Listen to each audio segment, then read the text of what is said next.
Yo, what's up, guys? It's your boy Keep It Real MMA. Obviously, if you see my previous videos, obviously I'm back in the security office. It's been kind of hectic today, so I won't be able to go through the full card. But I went 11-4 on the card. Just letting you know, I caught the last two fights before I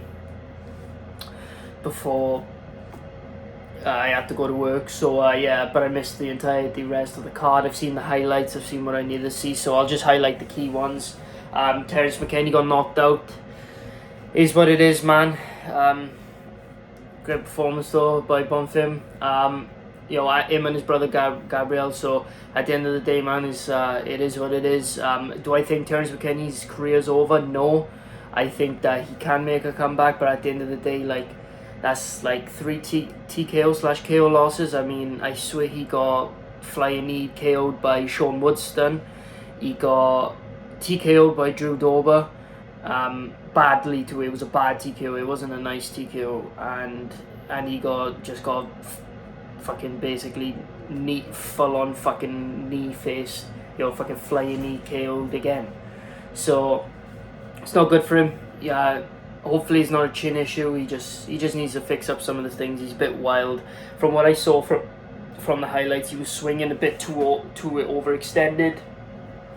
He really needs to work on that, and work on his defense a bit. I still think he could be a problem. I still think he'd beat Paddy Pimblett and stuff like that. But he just needs to be a bit more careful. But good performance by Bonfim, man. What was another performance? Johnny Walker versus Paul Craig. Good performance by Johnny Walker from what I've seen. Paul Craig caught a kick, and Paul Craig just went full retard mode. Now when he has no chin, just held on to the leg. Johnny Walker landing a clean right hand on his chin, put him down. Paul Craig kept holding on, so Johnny Walker was getting like rear hammer fist finishes like that, hits in until the ref just stopped it. Paul Craig couldn't take anymore. It was a good stoppage. It's funny with like Johnny Walker, whether it's Johnny Walker getting the KO or getting KO'd, it just looks funny. Like no matter like what's going on, it just looks funny. It's not normal. None of his KOs look normal, whether he's the one getting KO'd or he's the one KOing someone else. But yeah, good performance by Johnny Walker, man. That puts him at number 9, I believe. So, to be honest with you, I mean, if you want to just fast track him to avoid him getting KO'd, give him Volkan Ozdemir. I think he could beat Ozdemir pretty comfortably. No point giving him Krylov. He's already lost Krylov by decision. So I'd say give him Ozdemir, and if he can win that, then maybe allow him to fight someone in the top 5. So good performance though, and Johnny Walker doing Johnny Walker things. Done the worm straight after the KO. That's a bit dodgy, obviously because of his shoulder, but it is what it is. Another performance: Brandon Moreno versus Davison Figueiredo. I'm just glad these fuckers don't have to fight anymore. It's settled. Good performance by Brandon Moreno. I think Moreno won the first round. You can make an argument for Figgy to win the second round, but I'll still maybe give it to Moreno. I don't know, I'll have to rewatch it, but the third round, Moreno was winning very, very comfortably, quite dominantly actually, and it was a punch he landed to the eye of Figueiredo, which swelled his eyes shut. The doctor stepped in, had to stop it. To be honest with you, I was really gutted that they stopped it, but at the end of the day, you've got to stop it if you've got to stop it. Figgy's going to have to move up to 135, man. I mean, he's getting older now. He's struggling to make the weight, and at the end of the day, man, new contenders to come in now. Obviously, Pantoja apparently went up to Brandon Moreno backstage. Wanted the fight. Moreno wants a bit of time off, which is understandable. So I'm fine with them fighting. Pantoja definitely deserves a title shot, so let's run that. I know Pantoja's already beaten him twice. I will be picking Pantoja to beat him if they do set up that fight. But maybe Moreno could pull it off, you never know. But hopefully they make that fight anyway. Trying to think now. More performances. Laura Murphy versus Jessica Andrade. Apparently Laura Murphy was just an absolute fucking punching bag that entire fight. It is what it is. I picked Jessica Andrade for a reason. I think she's the only one that can fight in that division, actually capable of fighting properly, other than Talia Santos, Grasso, Tatiana Suarez was going to move up on Valentina Shevchenko, of course. Great performance by Jessica Andrade. From the highlights I seen, she just beat the fuck out of her. Apparently her corner's under a lot of heat for like allowing Lauren Murphy to go out there and continue fighting, even though she was badly beaten. Corners should have stopped it, but you know, it is what it is, man. It's MMA, shit like that happens, and at the end of the day, like, it's what you sign up for. But they let her go out there, and yeah, good performance by Jessica Andrade. Like I said, I went 11-4 on the card. Could have done better, but you know, it's not bad. Not bad for the first pay-per-view of the year. Everything I have is in positive, so you know, I did well on that front. But yeah, obviously the biggest shocker of the night was obviously Jamal Hill absolutely dominating Glover Teixeira over the 5 rounds. Glover Teixeira did look slow, I will say that, but I'm not trying to take away anything from Jamal Hill. Jamal Hill just had the performance of his lifetime, really. He's never performed that well in his entire career. I hope he doesn't end up like a Cody Garbrandt, though, because I was thinking of this, right? And I watched MMA Guru make a video on it, and it kind of reinforced my thoughts.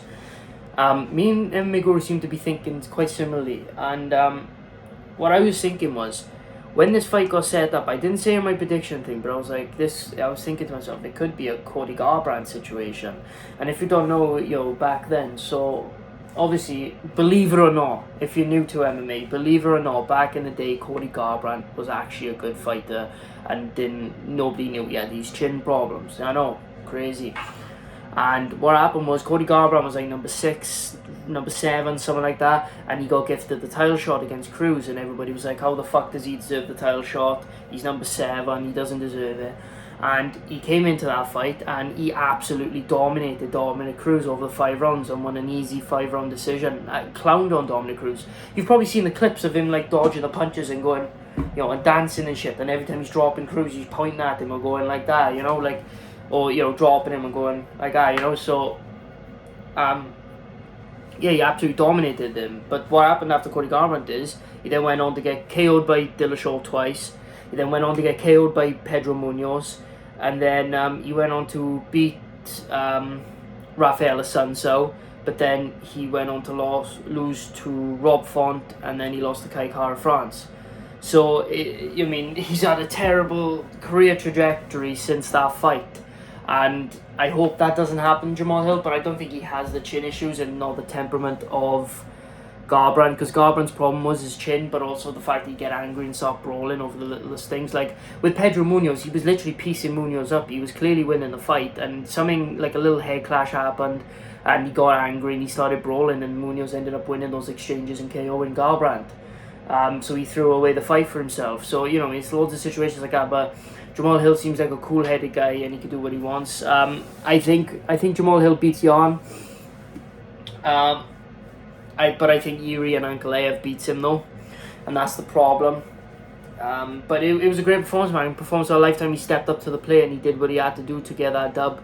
Absolutely dominated. I thought that Glover might have been able to get a win when he mounted him in round 5, but Jamal Hill just got up, and it's weird to me how Thiago Santos absolutely rags him about in round 3 after already establishing that he's trying to go for takedowns in round 1 and 2.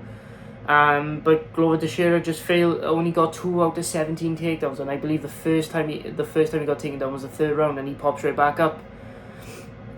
Crazy to me. But he's got a good chin. Hats off to Glover, man. Unbelievable chin. Unbelievable chin, and fuck the Brazilian fans. I might make a video on it, I do not know, I'll see how it goes, but I might make a video on it about the Brazilian fans dousing beer on Brandon Moreno as he was leaving. I fucking hate the Brazil crowd. It just proves that Colby Covington was right. Yeah, man, hats off to Glover. Happy retirement. Same with Shogun, happy retirement, man.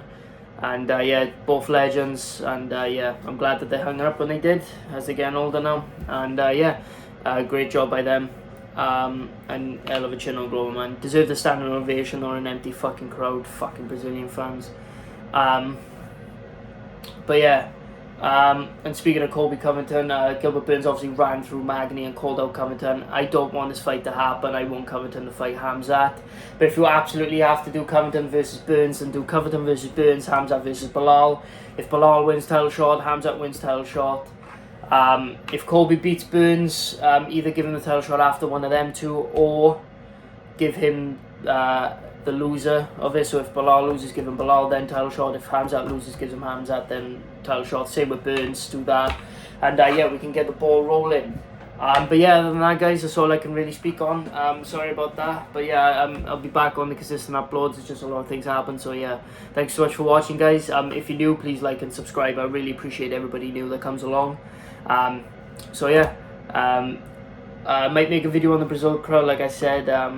So yeah, we'll just see what content comes about. And yeah, if you're new, like I said, please like and subscribe. I'll keep it real MMA. Thank you so much, guys, for watching. I really appreciate you. I'll see you guys in the next video. Peace.